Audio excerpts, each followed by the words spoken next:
Hey, writer, ready to take your fiction to the next level? Whether you've just got a great idea or you're already stuck in the murky middle of writing your book, the Wicked Good Fiction Bootcamp I designed just for you. This 8-week self paced online course gives you the tools, the guidance, and the support you need to get to the end of your book and know that it is wicked good. Head to suzyvidori.com/bootcamp or follow the link in the show notes for more information and get started today.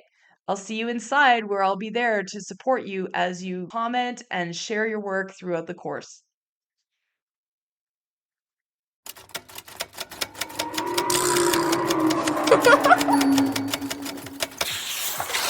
Welcome to Show Don't Tell Writing with me, Suzy Vidori, where I teach you the tried and true secrets to writing fiction, nonfiction that are going to wow your readers, broken down step by step. We're going to explore writing techniques.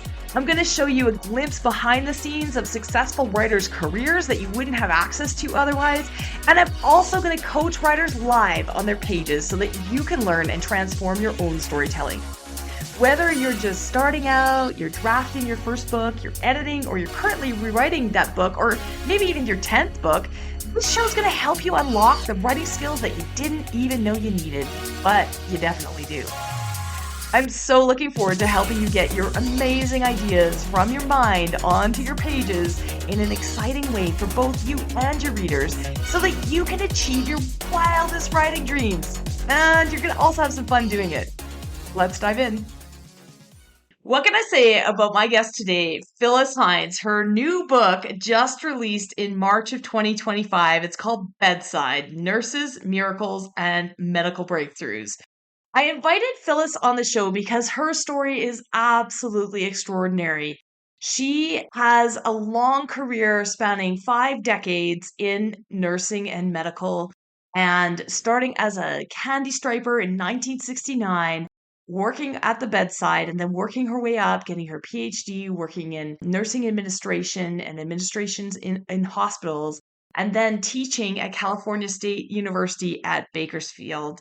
She has seen this profession absolutely transform in a way that has earned her the nickname of the Forrest Gump of medical breakthroughs. It's like she was there for everything that happened based in Seattle and then later California. And her story is absolutely incredible. She always knew that she wanted to tell it. And yet, as she was writing her memoir, she's a PhD and has written before and written academic papers and very strong writer. And yet, learning to write a memoir, there was a lot of things that she had to learn. And she doesn't shy away from sharing with us today on the show what the ups and downs of that journey have been. I invite you to take a listen. She is an absolute joy. I met her about 4 or 5 years ago now when she was first on this journey. She took some courses from me, and then we kind of worked on it off and on together as she tried to figure out how to tell this really epic tale and which pieces she wanted to share with the world. And she finally figured it out. And she was able to publish this book. She chose to independently publish it. She went with Amazon assisted self publishing, which I absolutely love for her.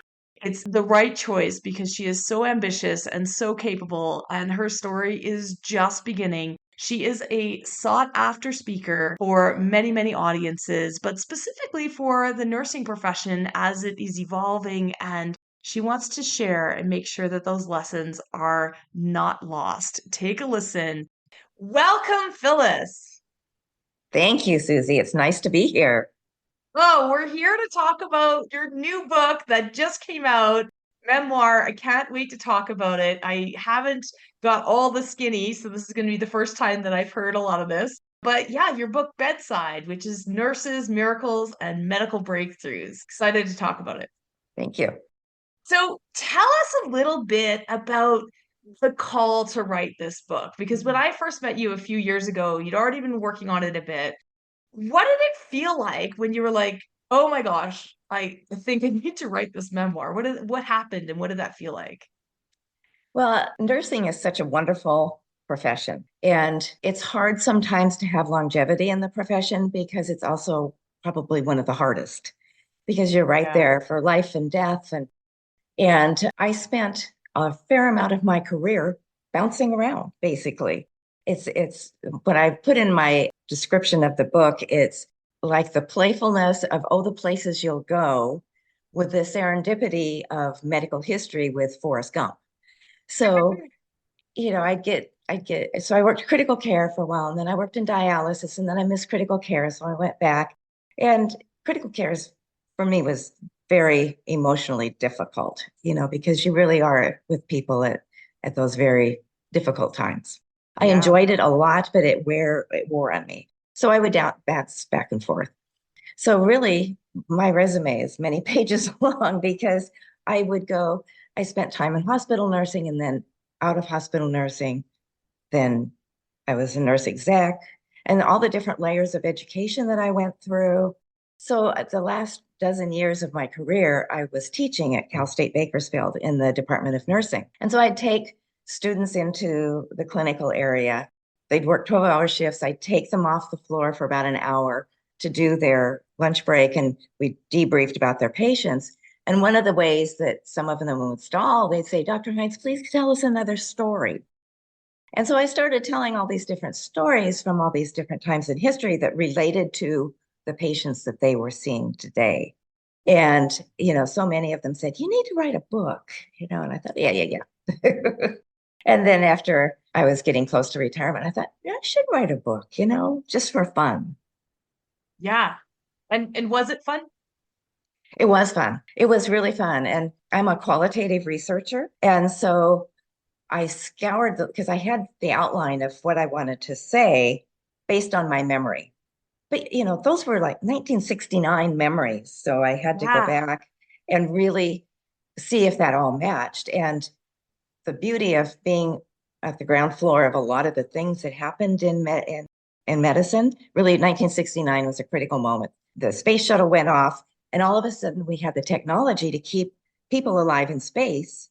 And they said, oh, we can do this in hospitals. So all of a sudden we had critical care units, we had ventilators, we had monitors, we had all these things that we didn't have really for broad scale Oh, use. I've never made that connection Yeah, until you pointed it out, like that it yep, was technology that was developed for space, right? yep, And that's so cool. And I love what you said, the playfulness, oh, the places you'll go, classic Dr. Seuss, right? This yeah, adventure for this young person who knows what's ahead. And yeah, then, right? And that was yeah, your life. And then the Forrest Gump. I mean, every time we talked about this story and what you've done, and like you are Forrest Gump. It's like you were at the forefront of everything important that happened. And yes. you were kind of this player like Forrest is, where he just kind of is there and part of a critical moment of it. For listeners, when they read the book, they're going to be absolutely amazed because you truly were in all the places at like that exact right moment. Yes. And what was really ironic was so I was in Seattle, and that's where a lot of this was coming out, the first Medic One call. In 69, I was a candy striper. And so by the time I graduated nursing school, it was 75. We'd had some things that had really been solidified. So we had real critical care units and all of these things. And so I worked with Dr. Hickman and I worked with Dr. Scribner and I worked with all these people that I thought that's what everybody in the country did. It wasn't until I went to work at the critical care nurses down in California, and this was like 15 years into my career. I show up in California and they have Hickman catheters and they have Scribner shunts. It's like, but they don't have those doctors here. How can they have these things still? So all of a sudden the light bulbs came on and said, oh, so there's something in Seattle that was very special. Yeah, the As doctors that you were actually working with, that you were yeah, creating with, that you were supporting, yeah, were creating things that were medical breakthroughs across the country, across the world, yeah. right? And me, I just thought, well, it's a Hickman line, so I need to call Dr. Hickman to come and declot it or troubleshoot it. Never thinking outside of my little Seattle bubble that what do people in New York do? What do people in I California love do? that. I could just imagine young Phyllis, like just picturing you in working in the hospital and just thinking that these were like cutesy names that they'd given these devices, these amazing medical devices that were named after your buddies and your colleagues, right? And then you're like, oh wait, they're actually really important discoveries, and everybody around the world calls them that because they discovered it. Is that Hmm. sort of the way that it happened? Yeah, Yeah. I And love what that. was interesting is I was doing the research, and luckily, most of what I had thought and written did match with the newspaper articles and all of these things. But what I found as I was reading in depth about all of them, every single one of those people were told that their innovation would never work publicly, in journals, in newspapers. And so they were called into question. And so that was the thread through the book was the perseverance that, Yeah, and how they overcame. And I mean, many listeners are going to really resonate with that too, because writing a book isn't that much different, really, right, right? Like that's right. it's kind of, is it a needle in a haystack if you finally get to publish it? Is it one in 1,000? Is it those chances? And those who persevere are the ones, yeah, there's going to be so many lessons for people to read. So what did you hope that readers would get out of these stories? I mean, it's not just about your life, or it's not about learning about these medical devices. What did you hope that readers would take away from that book when they read it? Yeah. So this is part of the feedback I would get from different people of like, you need to focus your book on this one specific type of reader for it to do any good. And I wrap myself up in circles trying to do that. But really, it's the book is for people that are interested in medical history because there's a subset of people like that. It's for nurses that are burned out because sometimes you don't realize what are your other options besides being a bedside nurse. Mhm. And for the students to kind of really get some traction to figure out how they want to live their life. And I think that I make a compelling case for that because I've gone back to Cal State Bakersfield and my students are now faculty and they will tell me that they remembered me telling them if you think you're in a tight spot, you can always get out and you can Yeah, always do something else. yeah, that's amazing. Phyllis, you are no stranger to writing, and you've written academically over the years, right? And you've got Mhm. your PhD and everything. You wrote your thesis. What was your thesis on?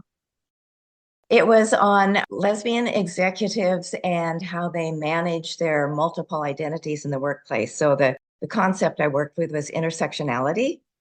And intersectionality talks about the complex overlay of the different, race, gender, sexual identity, all of the different religion, all of the different things, how they create who we are and how they intersect in our life. Yeah, and I just love when you talk about that, which is why I wanted you to talk about it, because you have done so much already and have such a strong voice. And I wanted people to hear you talk about how thoughtful you have been in your career. And like you said, there are many more things other than being a nurse at a bedside, and many more identities that you hold. So you've written before, written important papers before, and you sat down and you started writing a book. How'd it Mm-hmm. go? What was it like? What was different? Was it easy? Well, it was easy till I got feedback, but It was easy because it was like all in your head and you thought it was wonderful, right? yeah, and it was basically just chronicling what I had done in my life, and so it was very nonfiction-y, and I think you read one of the early pretty nonfiction-like books, and I most of the did. feedback from many was, nobody's really going to care about this, and you need to put more of you in there, and so I misunderstood the more of me of wanting my personal life in there, which was, not to me as interesting as my professional life. And it wasn't until probably last fall that I realized maybe it's my personal career arc rather than who I was on my personal side. And Absolutely. And I mean, you've been such a good student. You took my group mentorship last year, and then we worked and coached a little bit, but you were already kind of down this path of trying to meld your professional and your personal life. And some people were interested in the personal, and some people were interested in the professional. And it was hard, right? Because you have yeah, and maybe there's definitely two books.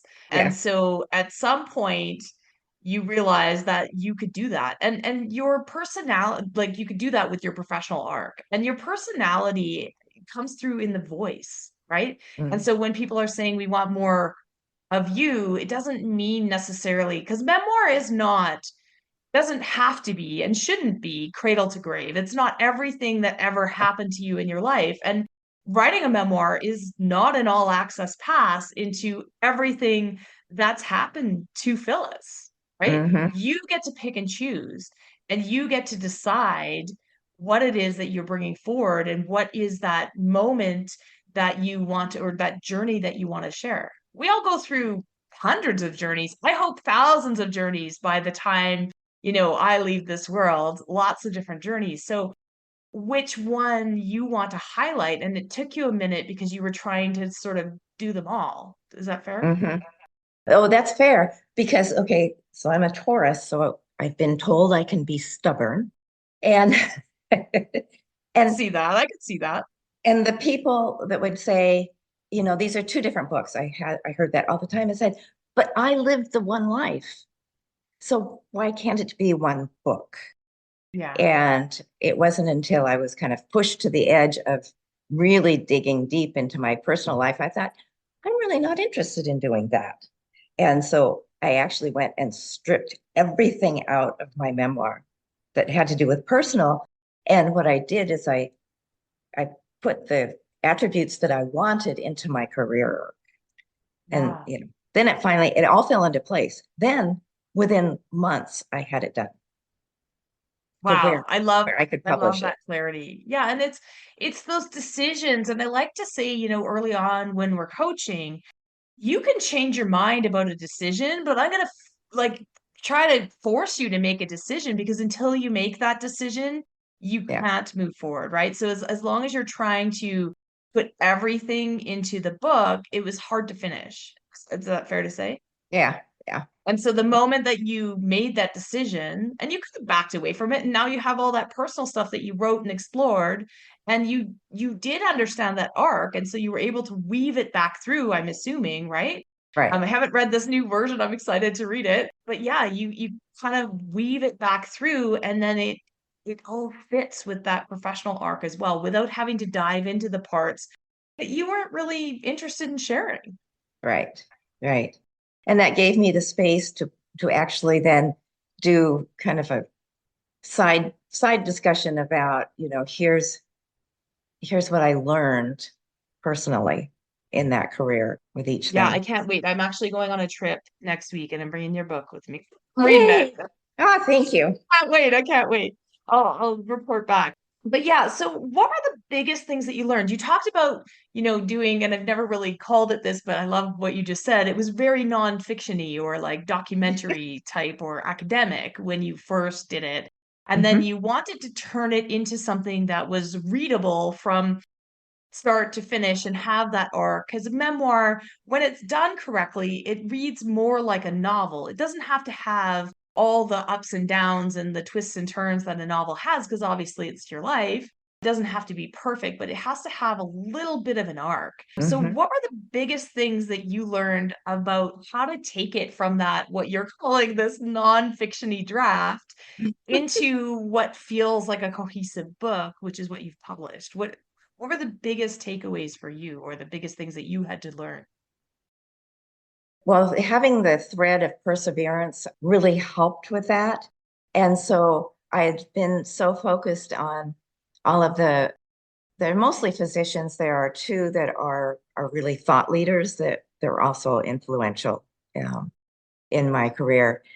And I was focusing on their perseverance, but then I pulled it back and put in my perseverance, what I learned at each step of the way and how I faltered, all these different paths along the way because there's no way you can go from a brand new graduate nurse to being an executive of a hospital or a nursing organization without tripping along the way. And so I would include some of those, Yeah, and downturns. like you said, those are the personal bits that people were trying to encourage you to put. It's not just Phyllis's, a fly on the wall watching all of this go down. You're in there. You're changing, you're growing as a human. You're influencing, you're gaining speed, and you're earning your spot where you ended up, right? Yeah. So I love that. Can't wait to read it. Okay. What's the hardest moment in this entire journey of writing a book? What's the hardest moment? Yeah, what was the hardest part? Was there a time when you were like, I don't know. I don't know if I'm gonna finish this. Like, why am I doing this? Maybe there was more than Um, one.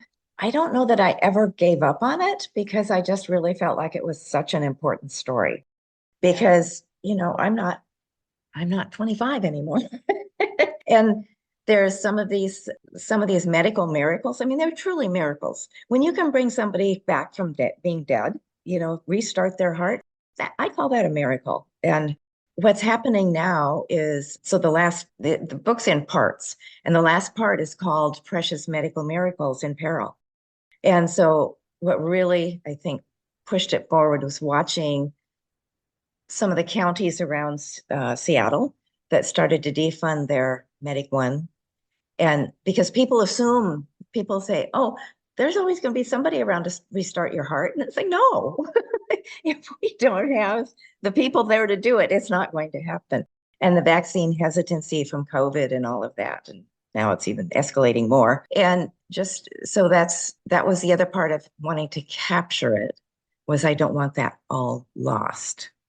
It's kind of disheartening, you were on the front lines and learned how to save people's lives, and now, history, because we take some of it for granted, we're losing some of it.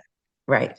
Yeah, you used to Yeah. call the coroner. We didn't have 911. You just called the coroner or Right. the funeral home. So people don't realize all of that. But to answer your question, what was the most angst producing moment was when Sure. I gave it to the publisher Yeah. to actually, get it all ready and put it up on Amazon. It's like, Yeah, because you did have some interest from publishers, and then you chose to publish independently with yeah, Amazon, and I love love love that for you. I think it's perfect. To actually take it on and do it on your own is just amazing. And you use their assisted self-publishing arm. How did it go? So you gave it to them, and then you're like, now it's I going to be know. out into the world. How did the whole process go? It was actually the gal that helped me was so patient because once I handed it to her, okay, 7 years I've been writing this. I have, sticky notes everywhere. I got them all incorporated. Darn if I didn't hit publish and went, oh, but I really wanted to make sure that this was, and I'd Right. come up with a phrase or something. And so when she sent it back to me and said, read it through, make sure that there's, any changes. And so I went through the detailed changes. And then at the end, I said, and by the way, while you're at it, can you change these like three things? And she was so patient. And I did that to her twice. But she was No, so but patient. I mean, it's not when you publish independently, especially, you have to play all those roles of the developmental editor at the end, and Hmm. and the roles that the publisher would normally play. You're playing those roles, and when you publish independently, all those decisions are yours. So Yeah. I'm glad, of course, they should incorporate those because it's your business, right? It's your book, and it should be exactly what you want it to be. So the book just came out on March 5th, 2025. Congratulations. Thank you. And yeah, and so what can you share about how you feel now knowing that it's out there? It's been out just a couple of weeks when we record this, a little bit longer when it airs. How are you feeling now that it's out there? What does that feel like? It's pretty amazing. So I got the Kindle version, and because I was just so tickled that I could open my Kindle and there's my book. And I Oh, read it on my Kindle and I cried at the end. It's like, oh, I did it. and and I really like it. That's no matter how many times I read it now, it's like this is what I wanted to say. And I yeah. feel really good about it. So and I have this interview. I have another interview with another organization next week, and I'm possibly going to speak at the History of Nursing and Healthcare Association. I submitted an abstract for that. So I can kind of get out and talk about it. I have some friends that say, you need to be buying the Amazon ads. The publisher said, don't do that. It's, a waste of money. And finally, I told her, I said, it takes me years to become an overnight success. That's just how I am. And so I've been Yeah. using my networking of people to really kind of build it. And Absolutely. And I love that for you. I mean, people often will ask me, what can I do to sell more books now that they're out there? And I mean, doesn't matter anymore whether you are traditionally published or independently published. It's still on the writer, on the author to do a lot of promotion and to build that network and build that momentum yourself. And I mhm. actually put out an episode a couple of weeks ago on 30 ways to promote your books. And I saw that. it's it's really, yeah, you saw that, but it's not about finding 30 ways. And one of those things is, yes, buy Amazon ads if you're really into that. But like, if you're not into crunching the numbers and gaming it and being on there all the time and figuring it out, for some people they love it. I don't see that for you. And so yes, it would be, not your best path. Pick one thing and do it well. And what you are awesome at is telling those stories and showing up in forums where people want to hear them. So Hmm. I love that, and keep doing those and find that public speaking path, and people will find your book, right? Yes. Um, So there's a National Student Nurses Association and a California Student Nurses Association. And about 5 years ago, I was their inspirational speaker at their statewide conference. And so this group of graduating seniors from Cal State Bakersfield, I gave them the Kindle version of the book. Amazing. So then, that's how I kind of get the word out and Yeah, network. amazing. And then they tell two friends, and then they tell two friends. Yeah. And I would love to see it in the curriculum, right, for nursing students, Hmm. to read the book. And it Yeah. easily could be. It easily could be. And the mini series and the all the things that could come with a young Phyllis Heintz. Who do you think would play you? I'm not big on actors. Oh, it is, but Oh, I don't know. Reese Witherspoon. yeah, He's kind of right? spunky. Yeah, it'd be awesome. Okay. So from start to finish, from the moment when you were like, okay, people were saying I should write a book, but no, I'm actually maybe going to write a book. How long from then till now? 7 years. 7 years. Yeah. And that doesn't surprise me at all, right? And it was sort of, you mentioned in the last 6 months to a year that you kind of really made that decision and stopped sort of taking a poll of what other people wanted and decided you had everything there and pulled it all together and released it exactly the book. And that's all we can ever hope for is that writers will write exactly the book that Yeah. they want to write, because that's what's gonna work, that's what's gonna resonate with people, that's what you're gonna be excited to talk about forever, right? Yeah, exactly. um 7 years, yeah. So what was your first big break along the way where you were like, okay, this is really happening? Okay. No, to all the listeners, Suzy didn't ask me to say this, but it was Suzy.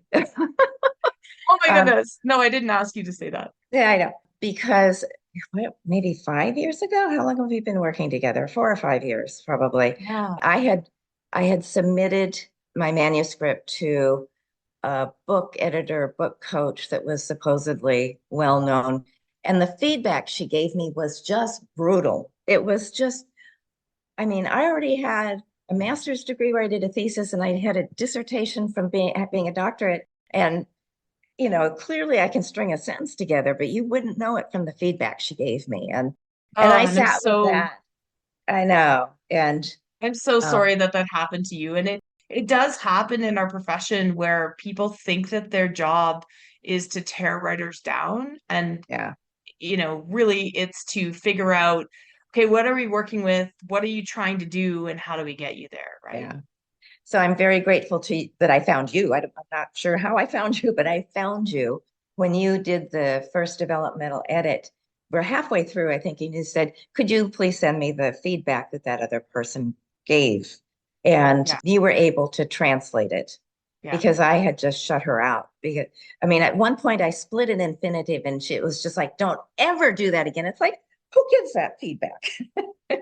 Yeah, and I mean, at the end of the day, the grammar part is not the interesting I part. know. Anybody can, I mean, AI is improving now and can Exactly. fix your grammar, right? But the human aspect of it, and I think I almost never ask for somebody else's feedback, but in this case, it was something that you were carrying in terms of the discussions that we've had and how it affected you and how it affected your willingness to work on the book. And that's why I think it's just so harmful sometimes to work with people who are not sensitive to the fact that this is somebody's life story and that Yeah. you have all of these skills and that you are coming to us because you know that there's something missing. You're not saying it's perfect, but how do we get you from here to there? And so the reason that I did that, I remember that now, I'd forgotten. Thank you for the reminder. The reason that I asked to see that feedback was because I didn't want you to carry it any longer. I didn't want you to carry the criticism.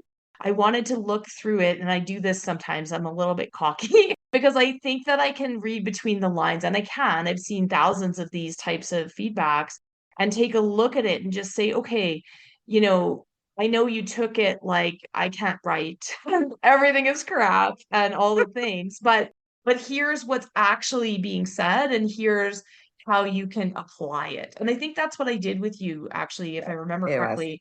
I took a look at the feedback and I said, okay, so this feedback, all you got to do is, and I don't remember exactly what it was, but all you got to do is this, that, and the other thing. Here's the technique that you're missing, right? Here's Hmm. the technique that this person is trying to support you with, but they didn't say that. They just criticized and didn't give you a like something helpful. And so I think that's what I did was I went through and said, hey, all of this, because you got to deal with it, right? We know Right. this. We've got Oh something yeah. in our past. Yeah. The Yeah. best way, if there's a pig, put it on the table, describe the pig, right? Like, Yeah. so yeah, so that's what we did with that feedback was we kind of took the sting out of it by saying, okay, here's where, it wasn't totally wrong, but it wasn't helpful when you It didn't wasn't have. where I could hear it.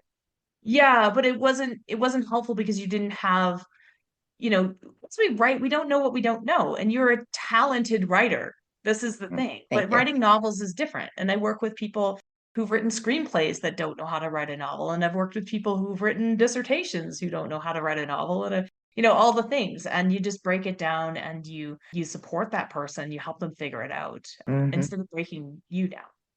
Yeah. Good. Well, thank you. Yes, I didn't ask you to say that, but thank you. No, All but right. that So really is what turned it around though for me.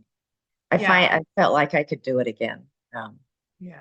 Because I think, yeah, before we met, I think there had been some vast amount of time between you getting that feedback and you actually working on the book. Yeah. Yeah. All right. So, what is your best advice, Phyllis, for those listening to the podcast today who are wanting to write a memoir? What's your best advice that you could give them? I would say write what you want to write. And when it comes to getting feedback, really vet the people that you get the feedback from, because there's all kinds of things out there for you to get feedback from because you don't want somebody that's going to do what the first person did with me, to really Yeah. take the wind out of your sails. Yeah, so vet the people that you're working with because the Yeah. fact that you want to write a book, you've just taken the biggest step ever. I mean, Yeah. to actually put a word on a piece of paper. I mean, that's so many people don't even do that. Yeah. Well, I am so excited that your journey is where it is today. I am just here cheering you on, Phyllis. I can't Thank you. wait until you get all those speaking gigs and this story gets out into the world. So, where can we find you and your book?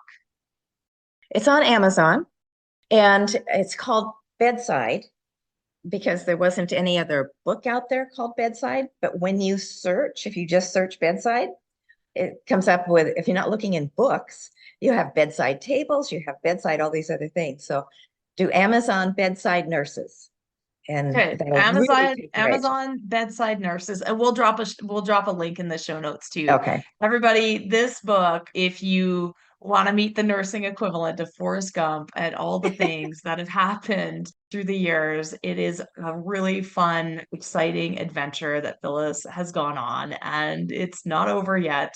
We've only just begun. Yeah. Yeah. Thank you, Susie. Thank you so much for coming on today, Phyllis. Sure. My pleasure. It's good to see you. You too.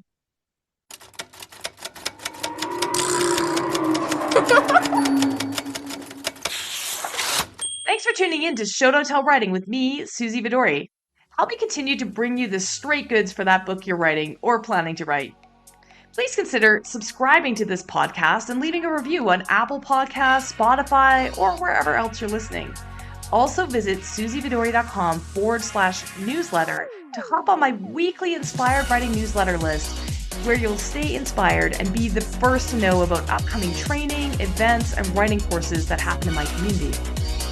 If you're feeling brave, check the show notes and send us a page of your writing that isn't quite where you want it to be yet for our Show Don't Tell page review episodes. Remember, that book and your writing is going to open doors that you haven't even thought of yet, and I can't wait to help you make it the absolute best. If you're feeling called to write that book, keep going, and I'm going to be right here cheering you on. See you again next week.